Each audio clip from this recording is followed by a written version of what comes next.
"You're nothing without me!" The mayor's scream cut through the smoke as the crowd finally turned against him. This isn't just a scene from a movie.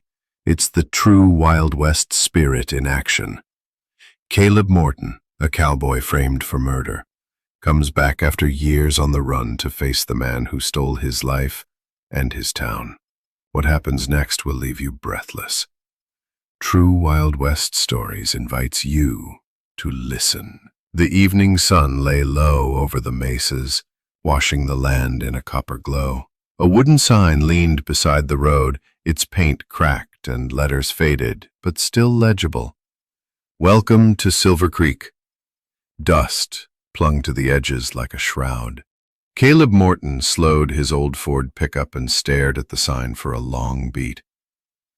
10 years of dry country, broken horses, and nameless ranch jobs had passed since he'd last seen this town. The road stretched ahead like a memory. He wasn't sure he wanted to walk. He eased the truck forward, gravel crunching under the tires, and turned onto Main Street. The town looked familiar, but different, like an old friend with a stranger's eyes. The general store still stood with its warped porch boards and sagging awning. Red Cactus Saloon glowed faintly under a new neon beer sign, but the windows were the same, clouded by smoke and stories. Farther down, the small wooden church huddled under cottonwoods, its steeple freshly painted but leaning ever so slightly east, as it had since Caleb was a boy. He cut the engine near the curb and stepped out, boots landing heavy on the dirt. The air smelled of motor oil, hay, and fried food, drifting from somewhere down the block. People moved slower here. A woman carrying groceries paused mid-step, peering at him as though her mind was flipping through old photographs.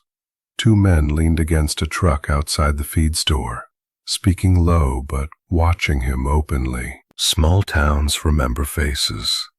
Even when the names fade, the stories don't. Caleb tugged his hat lower and lit a cigarette, trying to ignore the tension crawling up his neck. The memories came fast. Grant Harlow's voice shouting false accusations, the clink of handcuffs, his boots pounding the desert floor as he fled under a burning sky. He had been 23 then. Full of rage and too stubborn to beg for a trial he knew he'd lose. Grant had set the trap. The sheriff had played along. Caleb had disappeared before the noose could tighten. Now he was back, not for revenge, he told himself that, but for a piece of his own soul left behind. He started walking, slow and deliberate, down the main street. Every few steps, he caught another pair of eyes staring from behind curtains or shop windows. The murmur of whispers followed him, like the low hum of cicadas in late summer. He wondered if they saw a criminal or just another drifter. A bell jingled when he pushed open the door of the corner cafe. Warm light spilled over worn linoleum floors. The smell of strong coffee and fresh cornbread wrapped around him, startling in its familiarity. He paused just inside, letting his eyes adjust. There were only a few patrons at this hour, a ranch hand hunched over a bowl of chili, 2 older women playing cards in the corner. Behind the counter, wiping a mug with a clean towel, stood Evelyn Pierce. Caleb slid onto a stool at the counter. "Coffee," he said quietly. His voice sounded rough in his own ears. Evelyn poured without a word, set the cup down, and for a moment their hands almost touched. He noticed the tremor in her fingers before she pulled back. The cafe felt smaller than he remembered. Outside, through the plate glass window, the town stretched under the fading light. Caleb raised his eyes beyond the street, past the parked trucks and hitching posts, to the red brick building at the end of the block. The town hall rose taller than the rest, its balcony lined with a crisp white railing. An American flag fluttered lazily in the warm wind. And there, standing against the railing as if he owned the sky, was a man in a tailored suit and polished boots. Grant Harlow. The same squared shoulders, the same hawk-like stare, but now draped in respectability. His hands rested on the balcony rail, surveying the town like a lord watching his estate. For an instant his gaze swept the street and landed on Caleb. The corner of his mouth tilted, not quite a smile, not quite a sneer, before he turned back inside. Caleb's hand tightened around the coffee cup. The heat bled into his palm, anchoring him.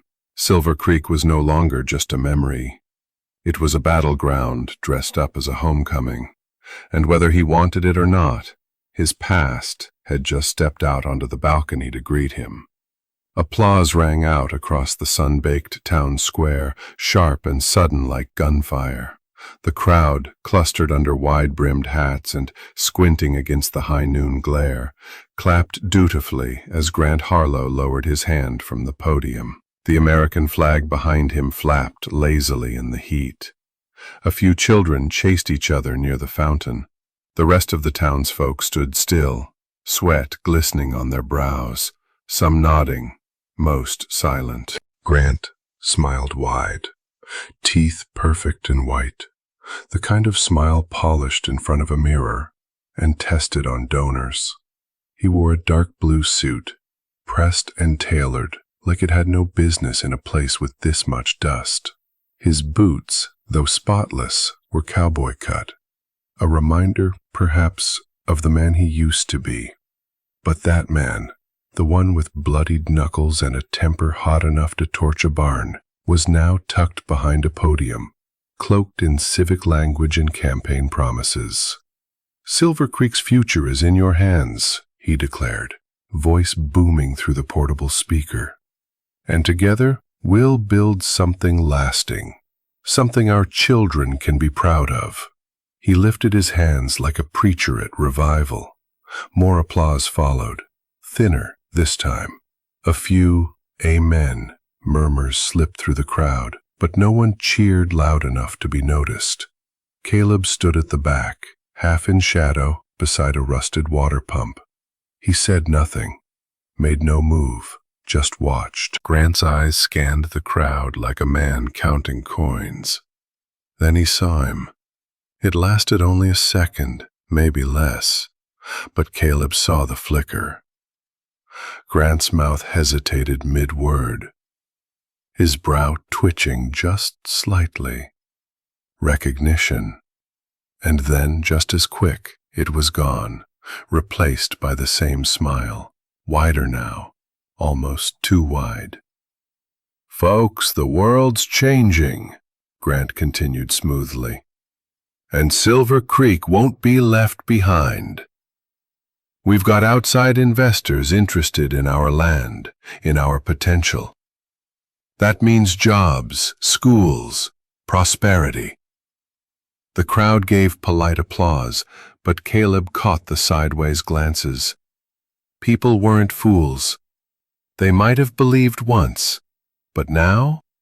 Now they were just afraid of hoping too much, or afraid of Grant himself. Grant stepped back from the podium and shook hands with the front row, Mrs. Wexler, Old Man Gordon, Deputy Ray. Familiar faces, carefully chosen. Caleb turned and walked away before Grant looked again. He made his way down the side street, the heat curling up from the pavement like invisible snakes. Dust clung to his boots, and the back of his neck burned. But his mind was colder than ever. Back at the corner cafe, the doorbell jingled softly as he entered.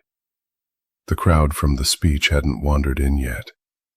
Evelyn stood behind the counter, drying her hands on her apron, her eyes darting once toward the window. "He saw you," she said softly, not looking directly at him. "Yeah," Caleb replied. He slid onto the same stool as the day before. Didn't blink. Evelyn set a mug of coffee in front of him, her hands steady now. He's been running this place like a king. Folks think they chose him. Truth is, he bought their votes with sweet talk and construction jobs that never came. Caleb sipped. The coffee was bitter, strong, exactly how he remembered it. Heard he's working with some energy company, Evelyn continued, her voice low, eyes on the floor. Plans to sell half the land west of town. That includes my father's ranch. Yours too, if you still care. I'm not here for the land, Caleb said, though the words didn't sound as solid as he'd hoped. She finally looked at him then, eyes sharp as flint. Maybe not. But you came back just in time, before the whole town gets sold off, parcel by parcel, with no one the wiser. Outside the sun climbed higher, baking the square into silence. Inside the cafe, only the hum of the old fridge and the slow drip of coffee broke the stillness. Caleb didn't answer, but something in his jaw tensed, like the clenching of a fist not yet thrown. Whatever had brought him back, it was no longer just about the past. Now it was about who held the future and how far they were willing to go to keep it. The Red Cactus Saloon was lit by neon beer signs and the fading glow of dusk leaking through its dusty front windows. Smoke hung heavy in the air, curling around the beams like restless spirits. The off-key plucking of a banjo drifted from the corner, played by a drunk too tired to finish the song. It wasn't music. It was a memory trying to stay alive. Caleb pushed through the swinging doors and stepped inside. The scent hit him first. Stale beer, cheap tobacco, and old regrets. The floorboards creaked beneath his boots, and the bartender, a squat man with a lazy eye, gave him a nod without a word. Caleb didn't need a welcome. He wasn't here for pleasantries. In the far corner, where shadows liked to settle, sat Hank Dorsey. 55 and built like a weathered fence post, Hank had once been a deputy before he drank his way out of the job and into a bar stool. He still wore a hat that looked like it had been run over by a wagon, and his gray beard smelled faintly of pipe smoke and bitterness. Caleb took the stool across from him without asking. "You look like you dragged the desert in with you," Hank muttered, eyes barely lifting from his glass. "And you look like you never left this stool," Caleb replied. Hank grunted, then waved at the bartender. "2 whiskeys, cheap stuff." When the drinks came, he pushed one toward Caleb. "They say you're back for trouble." "Maybe I am." Hank took a long drink, wiped his mouth with the back of his hand, and leaned in. "Grant's about to sign away half the county to some damn energy company. Oil, gas, fracking. Hell, they'll say it's clean power if it gets the vote, but it's all a lie. The deal's been set up months ago." Caleb stared into his glass. "You sure?" "I don't talk for fun," Hank snapped. He reached into his vest and pulled out a folded piece of paper, yellowed at the edges. He handed it over. Caleb unfolded it slowly. The document looked like part of a contract. Company name redacted, only initials and legal jargon visible. But in the corner was a strange symbol, a triangle overlaid with a serpent, etched faintly in blue ink. Beneath it, a number string. "Coordinates? A code? That's from a planning meeting I snuck into. They think folks like me are too drunk to care. They're wrong." Caleb tucked the paper inside his jacket. "Why are you giving this to me?" Hank's eyes were sharp now, sober. "Because you're the only damn fool around here who isn't owned. And because folks need someone who remembers what justice smells like." The banjo player stumbled off his stool with a clatter, drawing attention for a moment. Caleb glanced around the room, something tightening in his gut. "You better be careful, Morton," Hank said, lowering his voice. "People who speak out against Grant? They disappear.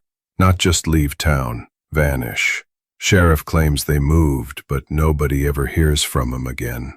Caleb said nothing, but the cold weight in his chest grew heavier. He'd seen men like Grant before, men who dressed corruption in polished boots and red, white, blue slogans. But this town wasn't a battlefield yet, not officially. He downed the rest of his whiskey, let it burn a trail down his throat. The banjo had stopped. The bar had quieted. That's when he felt it, that prickle at the base of his neck. He turned slightly, just enough to catch the figure in the far corner, mostly hidden by shadow. A man with slicked back hair, wearing a denim jacket too clean for a place like this. He wasn't drinking, wasn't talking, just watching. Their eyes met for a heartbeat. The man didn't flinch. "Friend of yours?"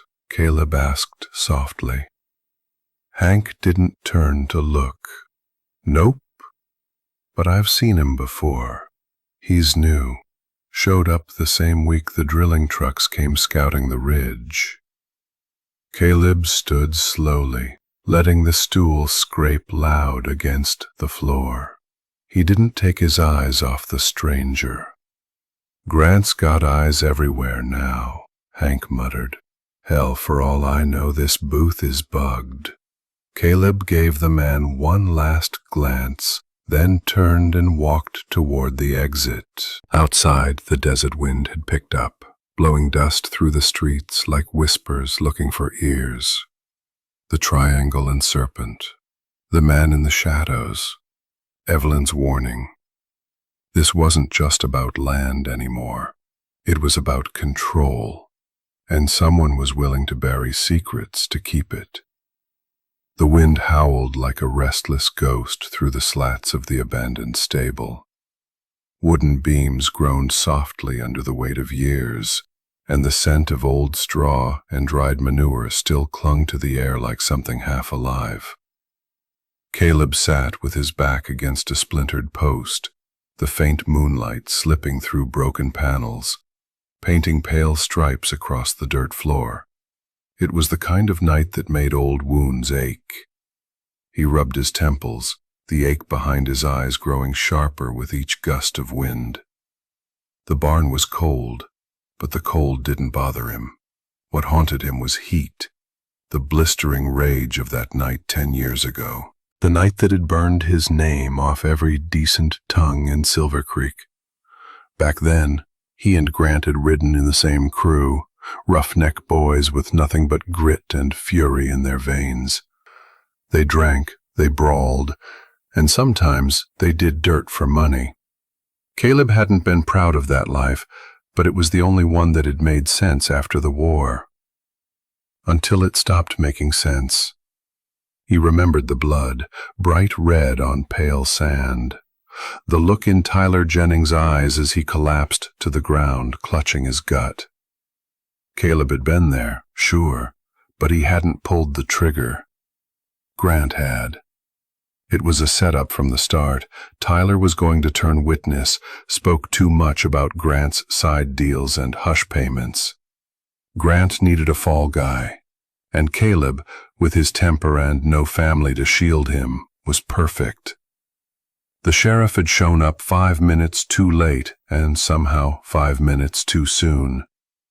By the time the cuffs came out, Grant had cleaned the blood from his hands, literally and figuratively. The others kept their mouths shut. Caleb had barely escaped the holding cell, fleeing under cover of night like a criminal, not a man wronged.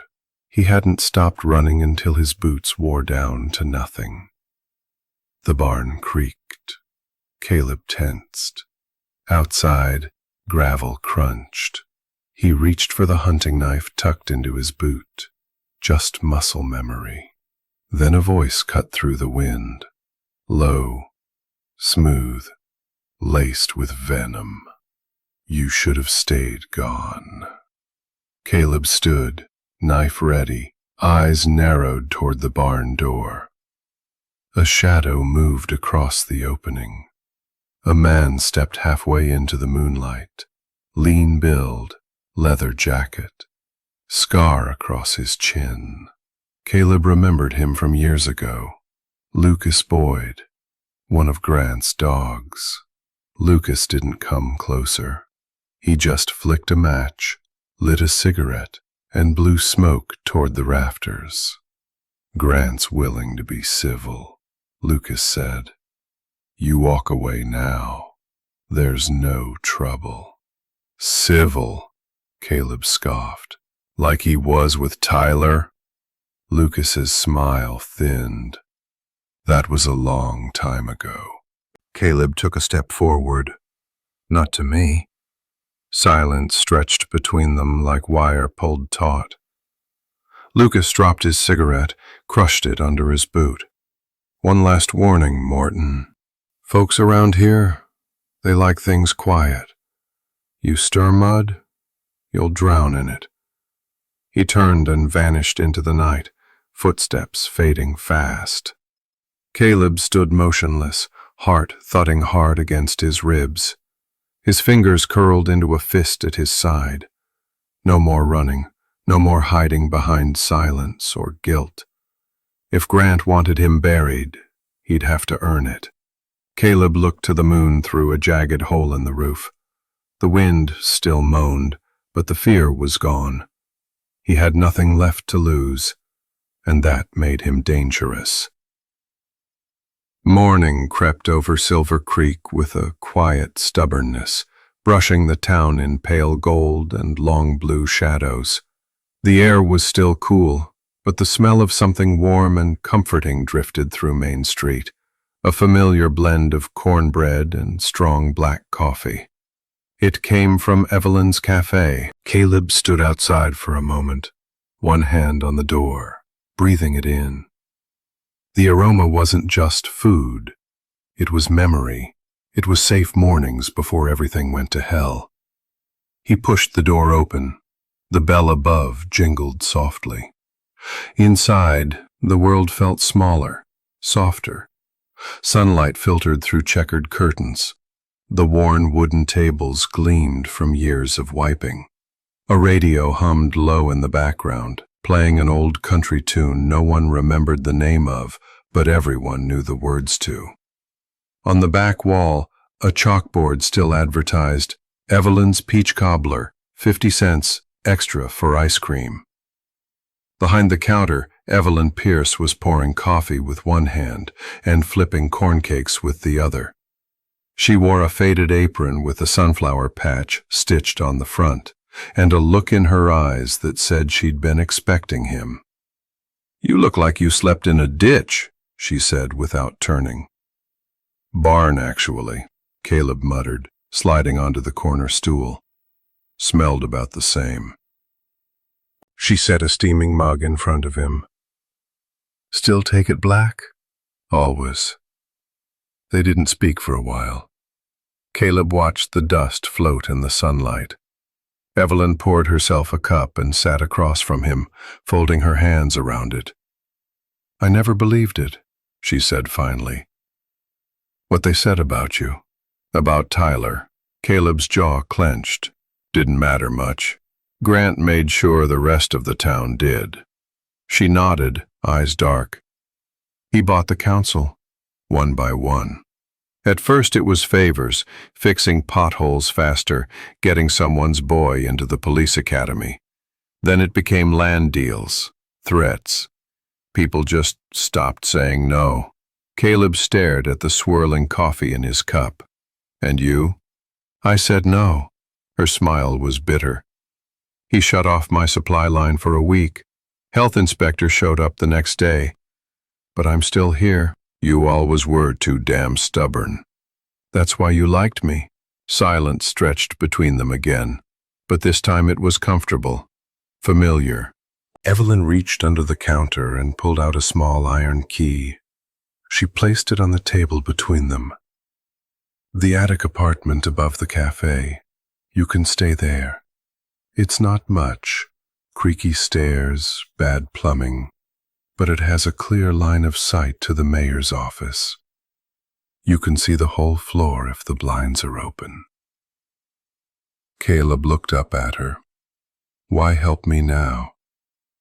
"Because someone has to," she said, voice steady. "And because if you're really going to take him down, you'll need more than old memories and righteous anger." He took the key, feeling the weight of it. It wasn't just metal. It was trust. Maybe the last he'd get in this town. Evelyn leaned in, lowering her voice. "He keeps something in his desk, Grant. I've seen him pull papers out after hours. Blueprints, contracts. If there's proof of what he's doing, it's in there." Caleb nodded slowly.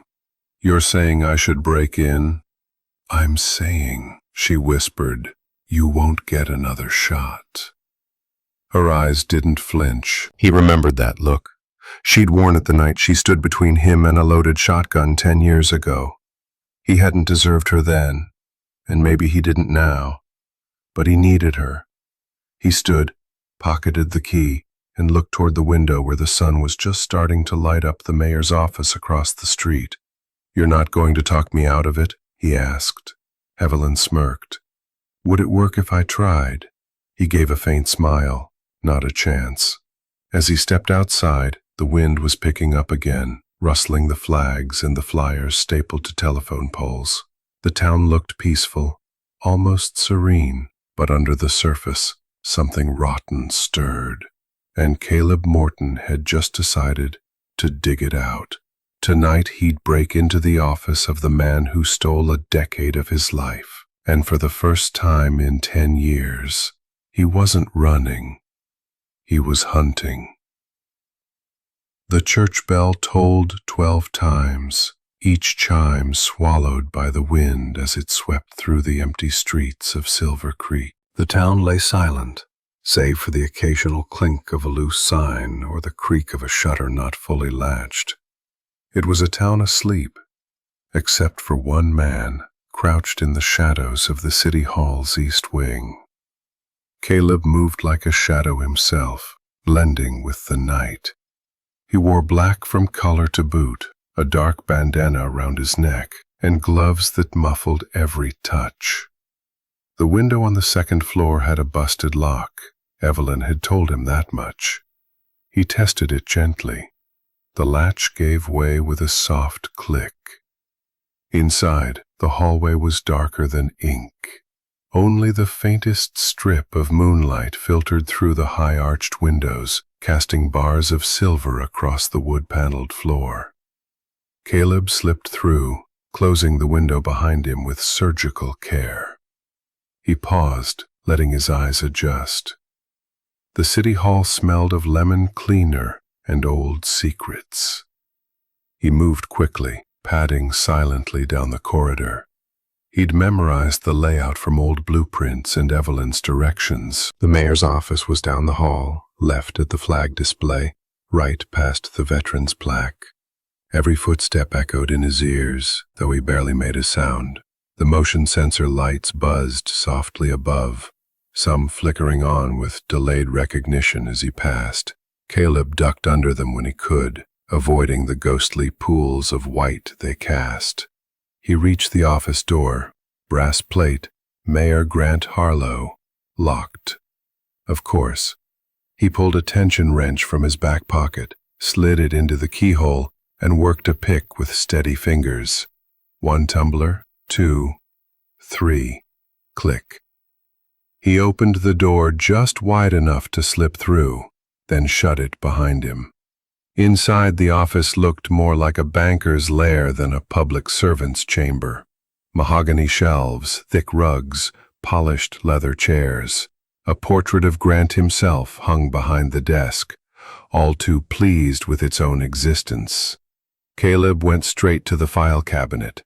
Locked again. He considered picking it, but opted instead for the small safe behind the painting.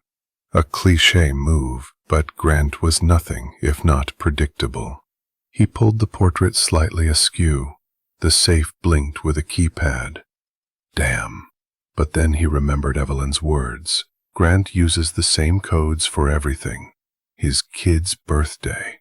Caleb punched in the numbers he remembered from back then. 0719. A green light blinked. The lock released with a quiet pop. Inside, a few manila folders. He flipped through quickly.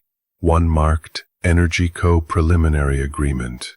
Another with a typed heading, Silver Creek Water Rights. But what stopped him was a single envelope, unmarked, sealed with a plain red wax stamp. He opened it carefully. Inside, a letter, short, typed. We know about Tyler.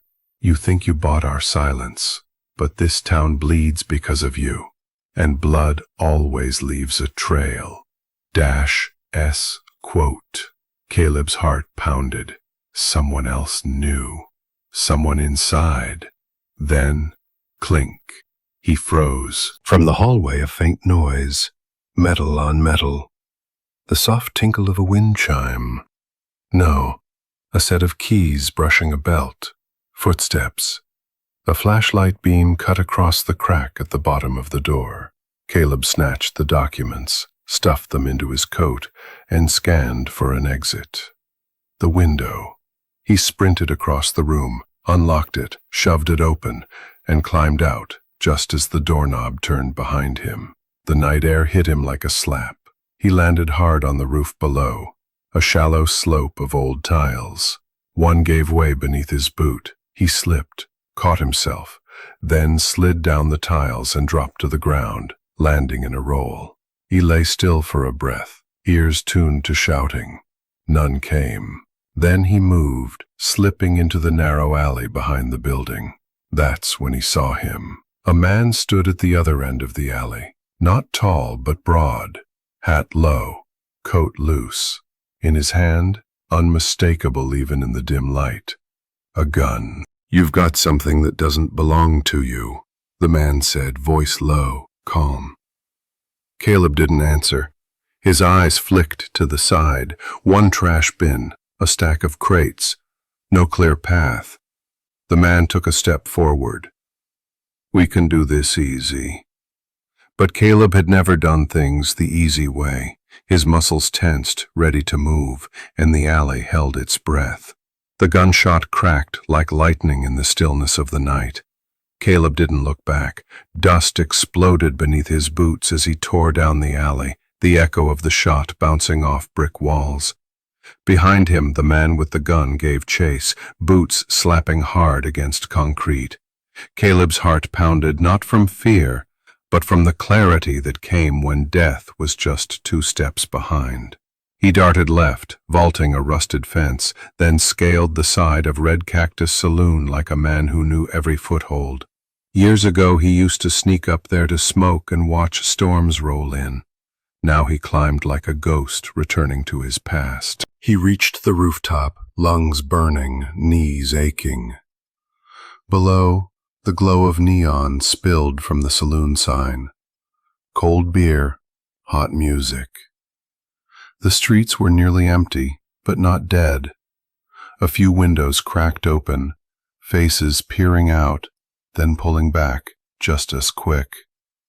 No one in Silver Creek liked getting involved. The shooter followed, less graceful, knocking over a trash bin as he scrambled up behind Caleb. No time. Caleb sprinted across the rooftop, shingles cracking beneath his weight. At the edge, he leapt. The world dropped away for a breathless moment before he landed on the roof of the barber shop across the street. He rolled to absorb the impact, came up running. Down below, a stray dog barked once, then bolted. He spotted the wooden arroyo footbridge ahead, a relic from the town's mining days, spanning a dry gulch filled with tumbleweed and forgotten beer cans. Caleb hit the edge of the rooftop, leapt again, and landed square in the middle of the bridge. The boards groaned under his weight. Behind him, the shooter paused, calculating. Caleb used that second to his advantage. He darted off the bridge and dropped behind an old delivery truck, its tires half sunk into the dirt. The shadows swallowed him whole. The man crossed the bridge cautiously, scanning the street. He didn't notice the iron pipe lying loose near the truck's wheel. Caleb did. As the man crept closer, gun raised, Caleb lunged. The pipe swung wide and fast, catching the man in the side of the knee.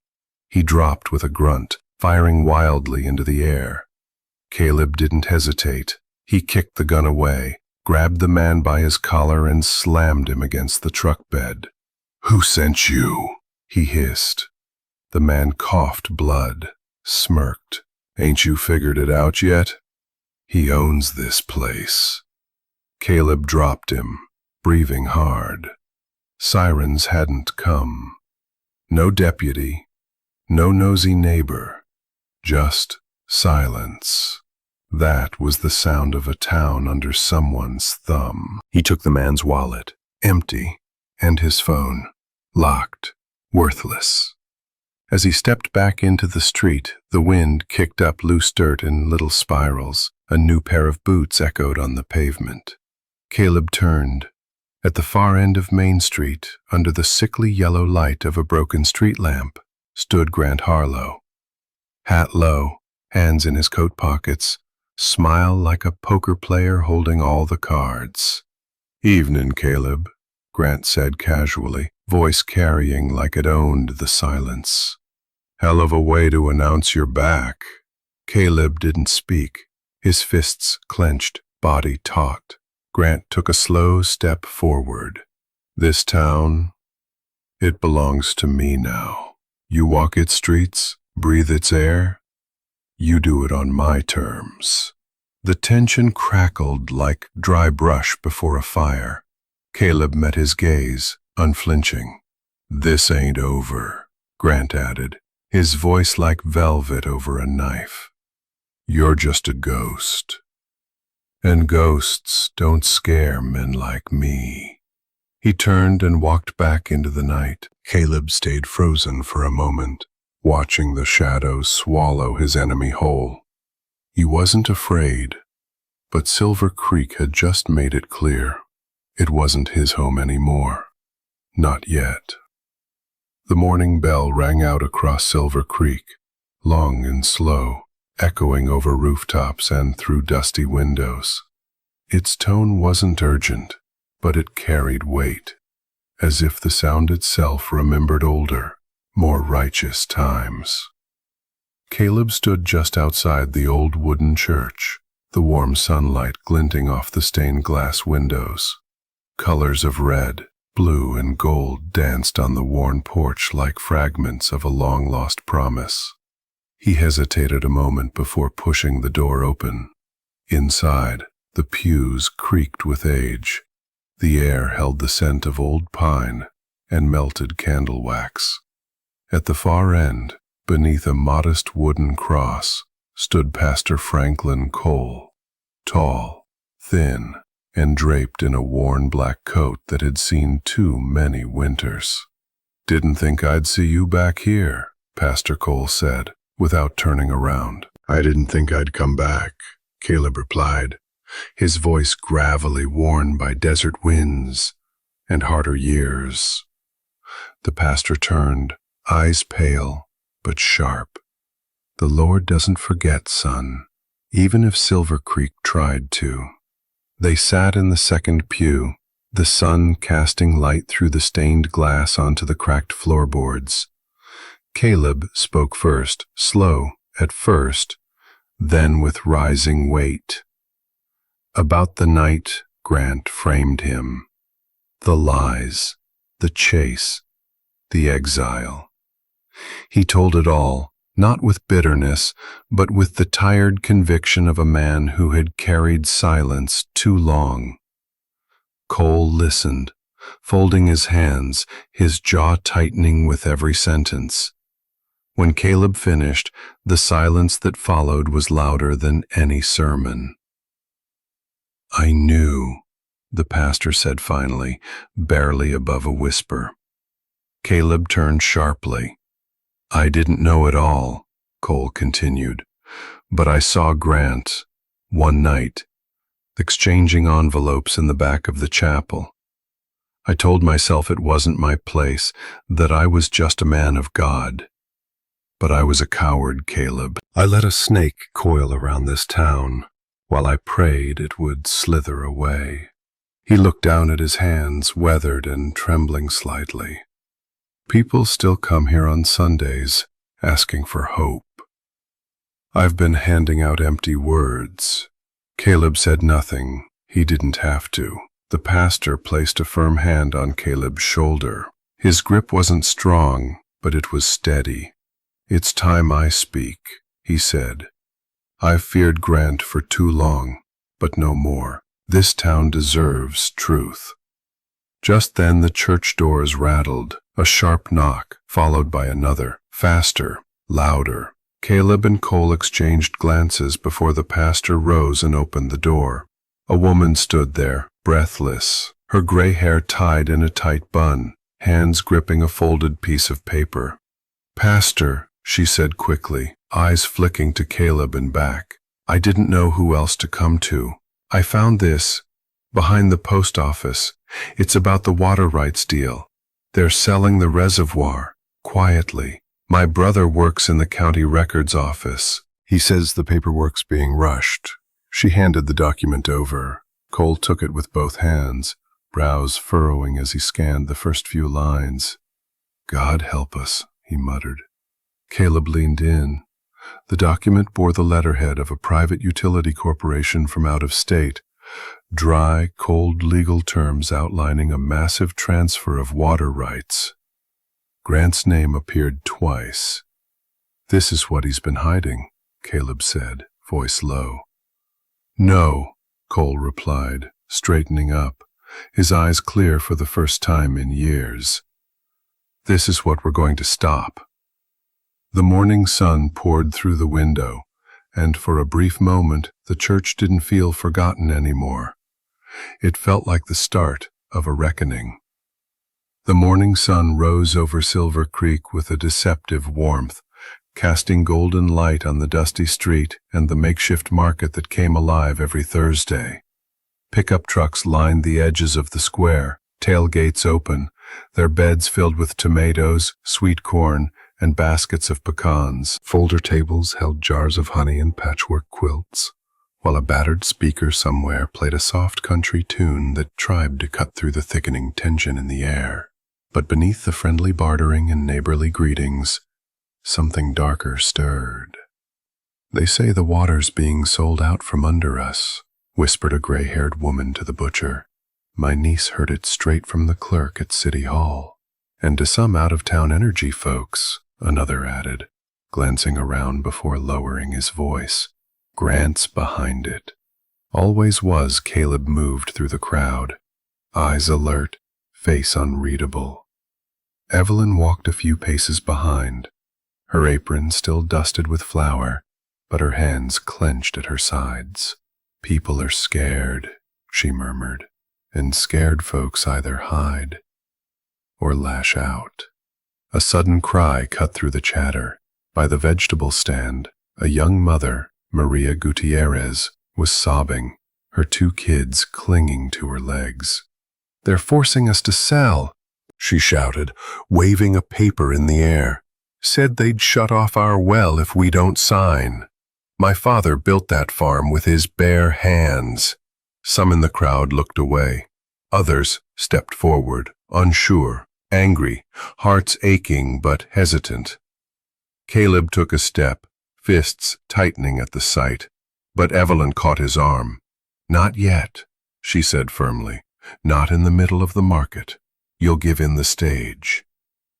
At that moment, the murmuring ceased as Grant Harlow strode into view, sharp in a navy blue suit that didn't quite hide the cocky swagger of a man who used to throw punches behind saloons. Beside him walked a tall man in a charcoal gray coat, sunglasses gleaming, face stone cold, the corporate insignia on his lapel, Clearstream Energy. "Morning, folks," Grant called out, his voice smooth as syrup. I know there's been talk, but I assure you, this deal brings growth, prosperity, jobs. A few claps followed, unsure and thin. The representative said nothing, merely extended a hand. Grant took it, grinning wide. The handshake was firm, public, final. A quiet settled over the market. Not peace, something closer to resignation. Caleb watched the scene unfold, jaw clenched. His boots didn't move, but every muscle in his body seemed to coil. He could hear the scrape of his breath in his chest, feel the years of injustice bubbling beneath the surface. Evelyn glanced at him, saw the fire behind his eyes. "Don't," she whispered. "Not here. Not yet." He didn't answer, but his eyes never left Grant. In the background, an older man leaned against his truck and muttered, "That water saved this town back in '92. Kept our cattle alive." "Grant knows that no one cares anymore," someone else replied. "Only money talks now." The cloudless sky did little to lift the weight pressing on the square. People returned to their stalls, voices lower, movements slower. The colors of the market seemed duller than usual. Caleb turned away from the handshake, his silhouette long in the rising sun, his hand clenched at his side, not out of helplessness, but of promise. He was done watching. And the next time he stepped forward, no one would stop him. The flickering glow of an oil lamp cast long, dancing shadows along the warped floorboards of the red cactus's storage room. It was late, well past midnight, but Caleb moved with care, eyes narrowing against the dim light as he slipped inside. The smell hit him first, a pungent mix of aged wood, spilled whiskey, and dust thick as flour. Rows of old barrels lined the walls, some leaking at the seams, others long dried. And at the far end, slouched on an overturned crate, sat Hank Dorsey. His hat was pushed back, silver hair catching the lamplight. He looked older tonight, shoulders more hunched, lines around his mouth drawn deeper, but his eyes were sharp. "You came," Hank said, voice hoarse like gravel scraping steel. "Figured you would." "I wouldn't miss it," Caleb replied. He pulled over a crate and sat opposite him, the lamplight between them. Hank reached into his coat pocket and pulled out a battered manila envelope stained with something dark. Whiskey, maybe. Or blood. He slid it across the crate like it was something toxic. Caleb picked it up and unfolded the flap. Inside was a single sheet of thick, cream-colored paper. The same strange symbol marked the top, an embossed sigil Caleb had seen before on the scrap Hank had slipped him days ago. Beneath it, in bold black type, were only a few lines. "You talk. You disappear. You think you're the first?" No name, no signature. Just fear, neatly folded and hand-delivered. Caleb looked up, jaw tight. "How long have you had this?" 3 years, Hank admitted, swallowing hard. "Showed up one morning in my mailbox. No return address. I knew who it was from. Hell, everyone in this town does. But we keep pretending we don't." He took a long swig from a dented flask, then wiped his mouth with the back of his hand. "I was a coward, Caleb. I kept my head down, told myself I was too old to fight, figured someone younger would come along and fix it all." Caleb didn't say anything. He just folded the letter carefully and tucked it into his jacket. "But now you're here," Hank continued, voice rough, "and maybe that's the good Lord giving me one last chance to grow a spine before they throw dirt on me." He leaned forward, resting his elbows on his knees. "I don't have much left.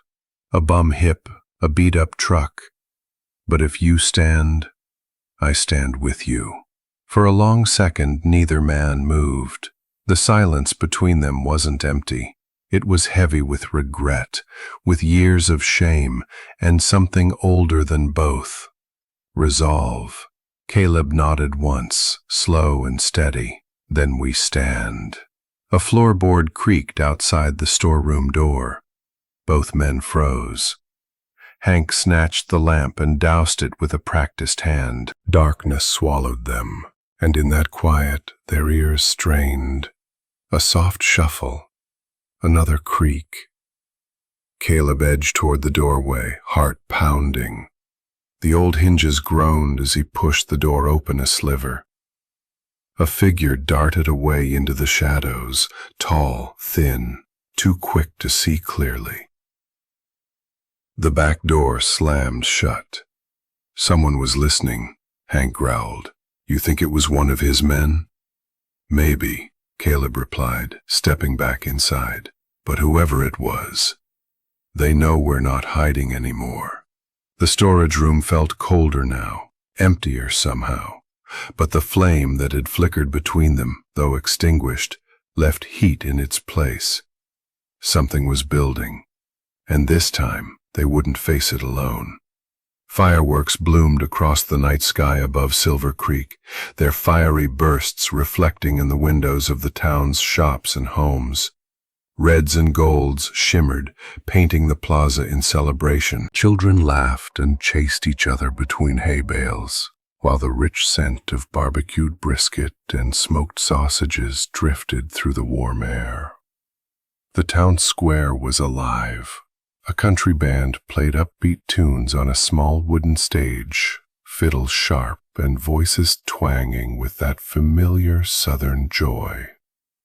Colored lights strung between lampposts glowed softly, and families lined picnic tables with paper plates full of cornbread, slaw, and ribs. It was the annual Harvest Jubilee, Silver Creek's oldest tradition, and Grant Harlow knew just how to use it. Caleb stood near the edge of the crowd, arms crossed, his eyes scanning every movement. Evelyn stood beside him, her hand lightly brushing his elbow when no one was watching. He's about to speak, she murmured. Smile like the rest of them. Grant stepped up to the stage, flanked by 2 town councilmen and the ever-silent representative from Clearstream Energy. He wore his signature smirk, waving like a man who had just cured the drought. Folks of Silver Creek, he boomed into the microphone. Tonight, we celebrate not just another year of harvest, but the promise of a future brighter than any sky full of fireworks. The crowd gave a polite round of applause. It wasn't thunderous, but it was enough.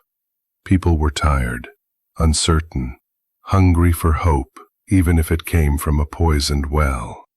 I'm proud to announce, Grant continued, holding up a folder, that our partnership with Clearstream Energy is officially signed.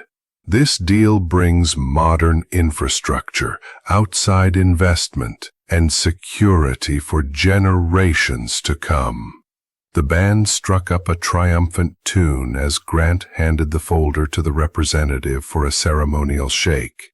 Cameras flashed. Caleb watched with a cold stare, every muscle in his jaw locked tight. And then, without warning, a crack echoed from behind the bandstand. Not a firework, but wood splitting under pressure. A rack of unused fireworks, stacked too high and too close to a vendor tent, came crashing down. One rogue spark leapt from a nearby grill and hit the pile. The explosion was small, but sharp. Sparks showered across the nearest booths.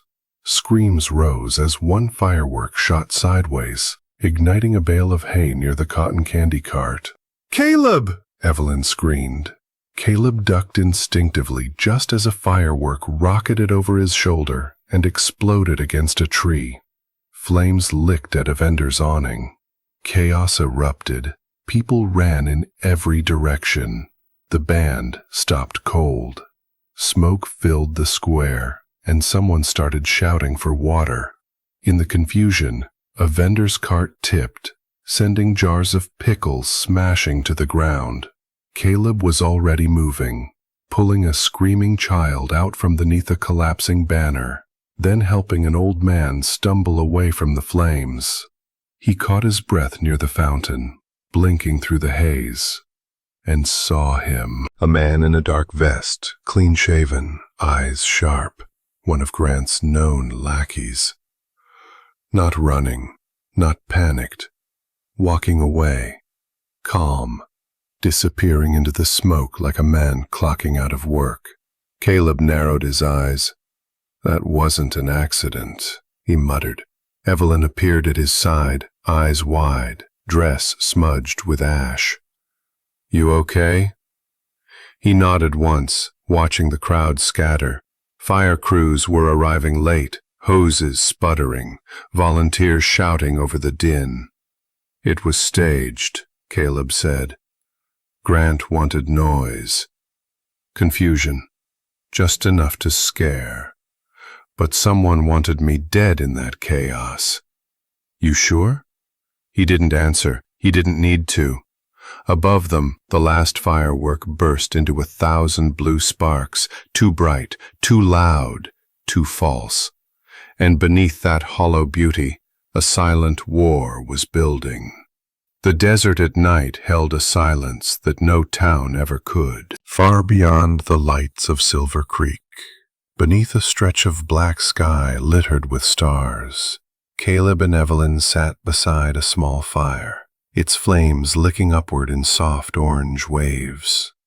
The wind carried sand in low whispers, brushing against their boots, stirring loose hair and quiet memories. The truck was parked behind them, half buried in the brush. They'd driven until the road turned to dust, and the town became a memory behind them. Out here, no walls listened, no eyes watched. Only the coyotes and the wind knew their names. Evelyn hugged her knees close, eyes fixed on the fire. She hadn't spoken in minutes. Caleb didn't press. He knew enough to let silence work its way to truth. Finally, she said, "My brother's name was Daniel." Caleb turned slightly, listening. He was a mechanic, quiet kid, never looked for trouble. But he started noticing shipments, crates with no invoices, getting dropped at the old grain warehouse. Said it didn't smell right. She exhaled slowly. He asked too many questions. One day he just didn't come home. She paused, lips trembling. They said he probably ran off. But he left his dog behind. Daniel never went anywhere without that dog. Caleb stared into the fire, his face hardening. "I went to the sheriff," Evelyn continued. "He told me not to stir up trouble. Said Daniel was just another drifter. 2 days later, someone slashed my tires. Then I lost my job at the school. You think it was a coincidence?" Caleb shook his head. "I don't believe in coincidences anymore." Evelyn turned toward him, her eyes glistening. "It's not just you, Caleb. Grant's been rotting this town from the inside for years. Folks are too scared to stand. They need someone who isn't." The fire cracked. A spark leapt skyward, vanishing before it could reach the stars. Caleb's voice was quiet but firm. "Tomorrow, we show Silver Creek the truth." Evelyn's breath caught, her hand instinctively reaching for his. He let it stay there, the heat of her palm grounding him. For a moment, there were no lies, no fear, just the rhythm of firelight and the cold wind brushing their shoulders. "But we'll need more than anger," Caleb said. "We'll need proof, people willing to speak, a plan." "I've got names," Evelyn replied. "People who've seen things, heard things, Folks who've been waiting for someone else to go first. He nodded slowly, then added, "And Hank's ready. The pastor, too. We're not alone anymore." They sat quietly after that, letting the wind fill the spaces between them. Somewhere far off, an owl hooted. A sense of fragile peace settled over the little camp, until headlights flickered faintly across a distant ridge. Caleb tensed. Evelyn noticed, too. "Pickup," she whispered. "Single vehicle, no lights. Just that glow off the dust." They both stood slowly. Caleb reached for the rifle he'd laid against a rock earlier. The firelight danced across the barrel as he scanned the horizon. "It's him," Caleb muttered, "or one of his." Evelyn's breath was sharp. "How did he find us?" "Doesn't matter." Caleb stepped forward, eyes narrowing. "Let him come. Let him see we're not hiding." Behind them, the fire crackled louder. Ahead, the faint engine sound rolled across the sand like thunder before a storm. Tomorrow would be war, but tonight was a vow. The old courthouse loomed like a tombstone under the half-moon sky, its bricks soaked in years of quiet corruption. But tonight, Caleb Morton didn't slink in like a fugitive. He marched up the side steps with Hank Dorsey limping behind, the two of them carrying nothing but a crowbar, a flashlight, and fire in their veins. "This ain't like last time," Hank muttered, adjusting the strap of the duffel bag over his shoulder. "We either come out with the truth, or we don't come out at all." Caleb glanced at him, eyes sharp but grateful. "We come out. Both of us." The old back door creaked open with a grunt of metal. They slipped through, stepping into the narrow stairwell that led down to the archives. The air inside was stale and cold, humming with the sound of faulty fluorescent lights that flickered and buzzed above. They reached the basement and froze. The door was ajar. "Someone's been here recently," Caleb whispered, raising his flashlight. "Or still is." They pushed inside.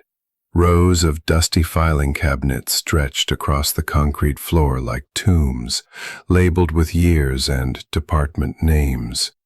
Caleb moved quickly, scanning labels: Water Authority, Development Permits, Campaign Contributions. "There," Hank pointed with a trembling finger. Caleb wrenched open a drawer. Inside, under a stack of budget reports, was a manila envelope. He slid it out and opened it. Pages upon pages of financial records, bribes, and a signed agreement between Grant Harlow and Clearstream Energy that detailed a full transfer of Silver Creek's water rights, sealed before the town ever held a vote. "This is it," Caleb said, voice low but charged. "It's everything." But the victory was brief. A shrill alarm blared, splitting the silence like a gunshot. "Damn it!" Hank growled. "He wired the place." Footsteps thundered above. Caleb grabbed the documents, stuffing them into the bag. "We move, now." They barreled down the hallway, only to meet two of Grant's hired guards at the stairwell, armed and ready. Gunfire erupted, echoing in the tight corridor. Caleb dove behind a pillar. Hank, slower, fired 2 shots from his revolver before a bullet caught him in the side. He stumbled back, crashing against the filing cabinets. "Hank!" "I'm fine," the old man gasped, blood soaking through his flannel shirt. "Get the hell out of here." Caleb dragged him behind cover, returning fire with precision, dropping one guard and forcing the other into retreat. The hallway filled with smoke and shouted threats. "I've got you," Caleb said, pulling Hank to his feet. "We're not done yet." With one arm around Hank and the other gripping the bag of evidence, Caleb pushed forward, every step a grunt of pain and willpower. The stairs felt endless. The air upstairs stung his lungs. Finally, they burst through the front doors into the open night. The town square was lit up, paper lanterns still swinging from the festival the night before, the faint echo of music long gone. Caleb didn't stop. He half-carried Hank across the plaza, blood soaking through his shirt, heart pounding in his ears. Behind them, more footsteps. Reinforcements coming. "Keep going," Hank muttered, his breath shallow. "Don't stop." Caleb laid him gently on a bench beside the fountain. "You hold on," he said. "Make it count, Caleb," Hank whispered, his eyes dimming. "Let him see who Grant Harlow really is." Caleb stood. His shirt was slick with Hank's blood, his fists clenched around the bag of truth. The courthouse alarm still wailed behind him, but it no longer mattered. He turned toward the town square's main building, its lights blazing, its windows alive with silhouettes. Somewhere inside, the lies were still being told. But not for much longer. The church bell rang out into the midnight sky, its sharp peals slicing through the still air like a clarion call to judgment. One by one, porch lights flickered on, doors creaked open. In the glow of spent fireworks and street lamps, townsfolk shuffled toward the square, confusion and unease etched into their faces. Caleb stood at the base of the courthouse steps, his shirt blood-stained, his jaw set like stone. He didn't look like a hero. He looked like a man who had walked through hell and refused to crawl. Behind him, the fountain still burbled softly, a cruel contrast to the storm about to break. He didn't raise his voice when he spoke. He didn't need to. "I've come back not to reclaim my name, but to give you the truth." He held up the manila envelope, then tossed it down the steps. The papers fluttered out like wounded birds, contracts, signatures, wire transfers, threats. Every dirty deal Grant Harlow had made behind their backs. Gasps echoed. People pushed closer. The sheriff appeared at the edge of the crowd but didn't move forward. Eyes locked on the evidence, spilling across stone steps. From the other end of the square, Pastor Franklin Cole emerged from the crowd, his gray coat flapping in the breeze. He looked tired, but unafraid. He picked up one of the documents, scanned it slowly, then turned to face the townspeople. "It's true," he said quietly. "I saw Grant meet with those men. I stayed silent out of fear, but no more." The square rippled with noise, murmurs at first, then louder questions, accusations, curses. Someone shouted, "My brother lost his farm!" Another yelled, "You sold our water!" And still, Caleb stood still, watching, waiting. Then the crowd parted. Grant Harlow stepped forward. No podium, no smile, just a pistol in his hand. He moved slowly, deliberate, his eyes locked on Caleb. His polished shoes clicked against the brick like a death drum. "You always had a flair for theatrics, Caleb," Grant sneered, voice thick with contempt. "Dragging the town out here in the middle of the damn night?" He waved the pistol toward the papers. "You think that crap's gonna stop what's already in motion?" Caleb didn't flinch. "It's enough to stop you." Grant laughed, too loud, too brittle. "This town needs me. I kept it alive while the rest of you clung to dying land and dead dreams." Pastor Cole stepped forward. "No, Grant. You kept it quiet. There's a difference." The crowd surged forward, some pulling out their phones, recording. Others simply clenched their fists or wiped angry tears. No one cheered, no one smiled. They were waking up. Grant's eyes darted, his grip on the gun tightening. "Back off," he barked. "You think this town gives a damn about truth? They want security, order, and I gave it to them. And now they want it back," Caleb replied. For a long moment, no one moved. The wind stirred a torn contract across the square like a fallen leaf. Then Grant raised the gun. All breath in Silver Creek stopped. Caleb stared down the barrel, chest heaving, but he didn't move. He didn't need to, because the town was no longer afraid. The shot cracked through the night like thunder, and all of Silver Creek seemed to hold its breath. A fire had caught one of the vendor stalls, whether from the earlier chaos or a tossed lantern, no one could tell. Flames licked the edge of the courthouse lawn, casting long, writhing shadows across the square. Children cried. Mothers pulled them back. Somewhere a dog barked wildly. But in the center of it all, two men stood locked in a deadly silence. Caleb Morton, shirt torn and stained, feet firm on the brick. Grant Harlow, hand still trembling from the first warning shot, a streak of sweat running down his temple. The pistol in Grant's grip wavered for a moment, as if even his own hand doubted what he was doing. "Put it down," Caleb said calmly, voice cutting through the flickering light. Grant sneered. "You think this town belongs to you now? You're a damn outlaw, Morton. You ran like a coward." "And now I'm standing here," Caleb answered. "Not running, not hiding. Can you say the same?"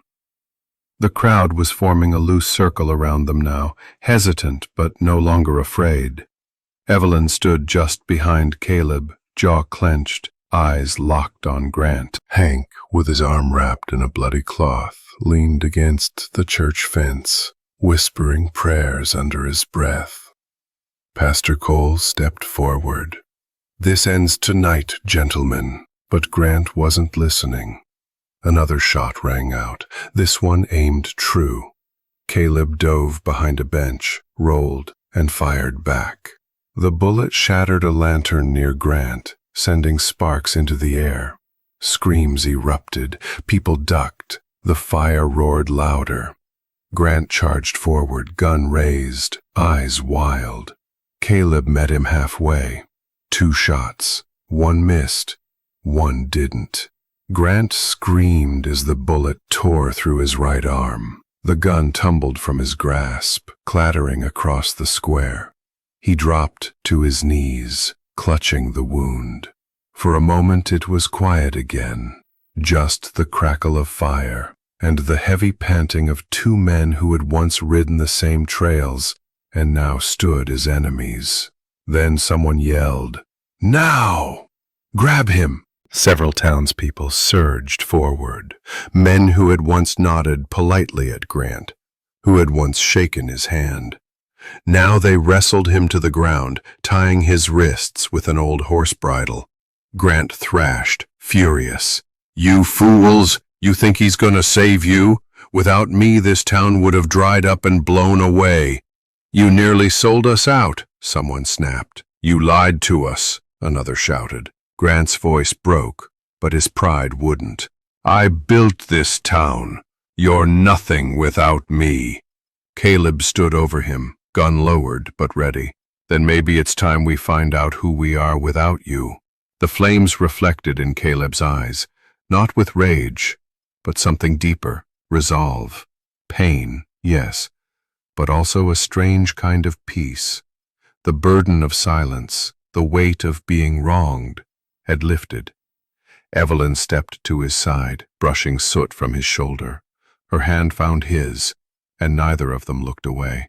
The townsfolk circled around Grant, now pinned and powerless. The night had torn away their illusions, and in that raw light they chose truth. For the first time in a long while, Silver Creek breathed free. The first light of morning spilled over Silver Creek, soft and golden, dissolving the smoke and dust that had clung to the streets just hours before. The gentle breeze swayed the American flag over the courthouse. The water tower groaned quietly as the pipes beneath it hummed back to life, whispering that the town, somehow, had made it through the night. Caleb stood at the edge of the square, boots dusted and shirt still bearing traces of dried blood. He'd cleaned up best he could at Evelyn's place, but he hadn't changed out of the clothes he wore during the fight. Something about keeping the dust on felt right, like a scar the town needed to see. The square that had once been tense with fear was now buzzing with a quiet, tentative joy. People had gathered again, but not in protest or panic. This time, they came with purpose. Someone had wheeled out a griddle and was flipping cornbread cakes, the buttery scent cutting through the crisp air. Children chased each other between benches, their laughter bouncing off the brick walls. Evelyn, sleeves rolled, handed out coffee in old, chipped mugs, her eyes softer now, her smile reaching further. Hank sat on a folding chair by the steps of the church, his arm wrapped in a fresh cast, a grimace hidden beneath his beard. "Bullet missed the bone," he said gruffly as Caleb approached. "But the doctor says I'll be grumbling about it come every rain." Caleb grinned. "Guess that means you'll always have a reason to complain." "Hell, I never needed a reason," Hank muttered, then slapped Caleb's back. "You did it, kid." "I didn't do it alone," Caleb replied, glancing at the townsfolk moving with purpose, painting over scorched wood, pulling down Grant's banners from the lampposts. Pastor Cole was talking with a small group by the chapel. He caught Caleb's eye and gave a nod, not the solemn kind he'd been offering for years, but one full of peace. Forgiveness had finally found room in his chest. Evelyn approached, brushing hair from her face, holding 2 mugs. "Still like it black?" Caleb took one. "After all these years, you think I'd go soft?" She smiled, stepping beside him as they watched the square fill with laughter and plans. An old man walked up, Mr. Jennings, who ran the feed store for nearly 50 years. His hands trembled as he leaned on his cane. "We almost lost this place," he said, voice hoarse. "But it's still here, and it's here 'cause of you." Caleb looked at him, humbled. "I just came home." "No," the man said, shaking his head.